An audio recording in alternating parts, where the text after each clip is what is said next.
Jemi tek rruga e banjës së Tetovës, e cila është rënuar komplet ditën e sotme. Ne si pa cenzur që në momentin kur Teuta Arifi e ka ndërtuar këtë rrugë për banjën e Tetovës, kemi raportuar vazhdimisht për një ndërtim pa standarde, për shkak se as muri mbrojtës nuk u ndërtua, as rrjeta nuk u vendua në një vend malor në cilin vazhdimisht bien gurat. Unë flas me kompetencë për këtë rrugë pasi familja ime është banore tek Shqipkovicës dhe unë e kaloj çdo ditë këtë rrugë për tek familja ime dhe jemi në rrezik të vazhdueshëm. Nga ju kryetar, siç e shihni, situata është alarmante, sot edhe më është rënuar komplet.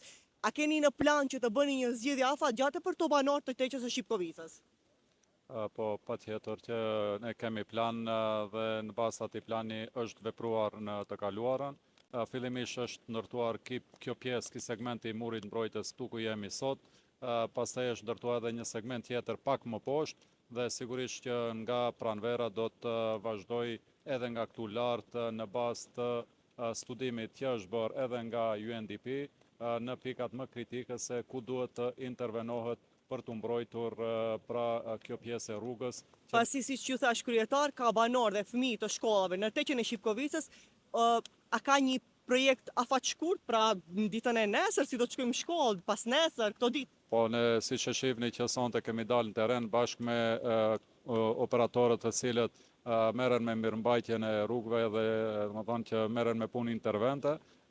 Menjëherë nga dita e nesërme do të vazhdoj pastrimi i kësaj rruge, sepse edhe sot gjatë gjithë ditës nga ndërmarrjet komunale kanë intervenuar, por ka pasur intervenime më të vogla. Tash më shihet që ka nevojë për intervenim më serioz, pra nga nesër operatori që është i angazhuar nga Komuna e Tetovës do të vazhdojë me pastrimin e kësaj rruge dhe stabilizimin gjithësisht krijimin e kushteve që kjo rrugë të jetë e lëvizshme. Pra që nga pranvera premtonin se kjo do të jetë e zgjidhshme. Që nga pranvera do të vazhdojmë me ndërtimin e murit mbrojtës, tani më në vazhdim të këtij muri ku veç më ka edhe rrëshqitje të dheut, derisa kjo rrugë të jetë plotësisht e sigurt për banorët e kësaj zone. Gjithashtu raportohet edhe për nxjerr, situata ishte alarmante e rrugëve, nuk e di a i pat videot?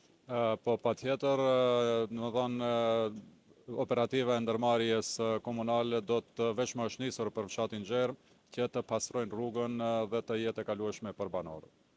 Faleminderit.